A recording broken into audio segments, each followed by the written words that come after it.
और इस वक्त की एक बड़ी खबर, ब्रिटेन की अध्यक्षता में स्ट्रेट ऑफ हॉर्मूज को लेकर एक बड़ी अंतर्राष्ट्रीय बैठक हुई जिसमें 60 देशों ने हिस्सा लिया। इनमें भारत की तरफ से विदेश सचिव विक्रम मिस्री शामिल हुए और माना जा रहा है कि ये सभी देश मिलकर ये तय कर रहे हैं कि स्ट्रेट ऑफ हॉर्मूज को कैसे खुलवाया जाएगा।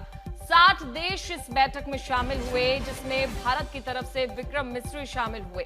इसमें हॉर्मूज को लेकर सभी देशों ने चिंता जताई है और किस तरीके से अब इस हॉर्मूज को खुलवाया जाएगा इस पर चर्चा की गई है। विक्रम मिस्री इस बैठक में शामिल हुए हैं, भारत के विदेश सचिव। ब्रिटेन की बैठक में भारत समेत 60 देशों ने हिस्सा लिया।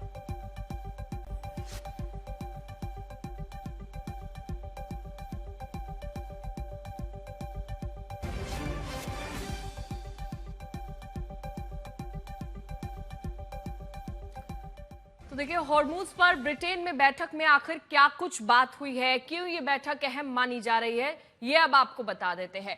दरअसल ये बैठक इसलिए भी काफी ज्यादा महत्वपूर्ण है क्योंकि हॉर्मूज को खुलवाने की बात कही जा रही है और इस पूरी बैठक में 60 देश लगभग शामिल हुए हैं जिसमें भारत की तरफ से विक्रम मिस्री शामिल हुए हैं। हॉर्मूज बंद करना एक वैश्विक खतरा है, इसलिए ये बैठक काफी ज्यादा महत्वपूर्ण मानी जा रही है क्योंकि जब राष्ट्रपति ट्रंप ने ब्रिटेन से स्ट्रेट ऑफ हॉर्मूज खुलवाने में मदद मांगी थी तब ब्रिटेन ने ऐसा करने से साफ मना कर दिया था और इसके बाद राष्ट्रपति ट्रंप ने ब्रिटेन के प्रधानमंत्री कीयर स्टारमर की आलोचना भी की और यह भी कहा था कि अब अगर ब्रिटेन को स्ट्रेट ऑफ हॉर्मूज खुलवाना है तो वो खुद वहां जाएं और इसे खुलवा ले। अब ब्रिटेन की बुलाई गई बैठक में 60 देशों ने हॉर्मूज को लेकर चर्चा भी की। सभी देशों ने हॉर्मूज को लेकर चिंता जताई है। जहाजों की सुरक्षित आवाजाही को लेकर इस बैठक में बात हुई और कई बयान भी सामने आए।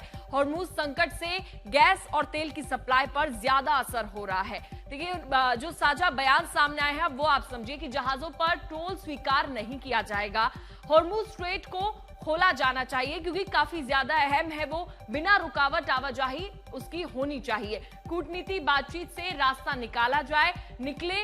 इस बैठक में ये साझा बयान आपको बता रहे हैं जहाजों की स्वतंत्र आवाजाही हो। तो ये जो पूरी बैठक हुई है जिसमें 60 देश शामिल हुए हैं उसके ये बयान आपको बता रहे हैं। अब आपको बताते हैं कि हॉर्मूज पर अभी वहां पर कैसे हालात है। जानकारी के मुताबिक हॉर्मूज स्ट्रेट के दोनों ओर करीब 300 टैंकर फंसे हुए हैं। सामान्य दिनों के मुताबिक अभी आवाजाही 95% कम है और भारत के भी करीब 18 जहाज अभी वहां पर फंसे हुए हैं। भारत के जहाज में करीब 500 नाविक हैं। हॉर्मूज पर ज्यादातर कच्चे तेल, एलपीजी, एलएनजी टैंकर शामिल है और जंग के बाद से भारत के 8 जहाज हॉर्मूज से निकले भी थे। साथ ही अब सवाल यह है कि हॉर्मूज स्ट्रेट कब खुलेगा। पूरी दुनिया यही सवाल पूछ रही है और जिस अमेरिका की वजह से ये स्ट्रेट बंद हुआ है, जिस अमेरिका की वजह से हॉर्मूज स्ट्रेट में दुनिया का तेल और गैस फंसा हुआ है, उसके राष्ट्रपति कह रहे हैं कि इससे हमारा कोई लेना देना ही नहीं है। दुनिया के देश चाहे तो ये स्ट्रेट खुलवा ले, मतलब बिना दुनिया को पूछे। पहले तो अमेरिका ने ईरान पर हमला किया, जब ईरान ने ये स्ट्रेट चोक कर दिया तो अब अमेरिका कह रहा है कि अपना अपना देख लो, हम तो जीत गए हैं। पूरी रिपोर्ट अब आप देखिए, उसके जरिए आप इसे समझिए।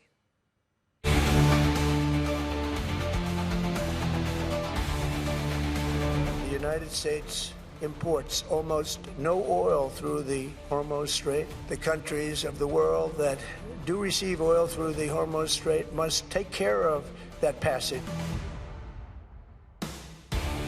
ट्रंप ने जीत का ऐलान तो कर दिया, लेकिन हॉर्मूज को अधूरा क्यों छोड़ा? क्या हॉर्मूज को खोले बिना अमेरिका ईरान से युद्ध जीत सकता है? क्या ट्रंप हॉर्मूज को खुलवाए बिना ईरान युद्ध छोड़कर भाग जाएंगे? दुनिया आज यही सवाल उठा रही है। आज सुबह सुबह अमेरिकी राष्ट्रपति डोनाल्ड ट्रंप दुनिया के सामने आए तो लगा कि युद्ध खत्म करने का ऐलान करेंगे।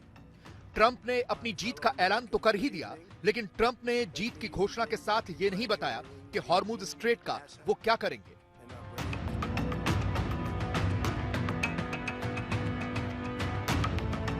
वही हॉर्मूज स्ट्रेट जिसे ईरान ने इस युद्ध में अपना सबसे बड़ा हथियार बना लिया। ईरान के पास परमाणु बम तो नहीं है, लेकिन उसने इस युद्ध में हॉर्मूज का इस्तेमाल ऐसे ही किया है जैसे कि कोई न्यूक्लियर बम हो। जैसे न्यूक्लियर बम गिरने से कोई देश तबाह होता है, वैसे ही हॉर्मूज स्ट्रेट बंद होने से दुनिया के कई देश प्रभावित हुए हैं। अब तक दुनिया के कुल 96 देशों में कच्चे तेल और नेचुरल गैस का संकट खड़ा हो गया है। यूएन शिपिंग एजेंसी बता रही है कि युद्ध के बाद से हॉर्मुज स्ट्रेट में 3,200 से ज्यादा जहाज फंसे हुए हैं, जिनमें 20,000 से ज्यादा नाविक भी हैं। भारत की बात करें तो भारत के 18 जहाज इस स्ट्रेट में फंसे हैं, जिनमें 600 के करीब नाविक हैं। फंसे हुए जहाजों में मुख्य रूप से कच्चे तेल, एलपीजी और एलएनजी के टैंकर शामिल हैं।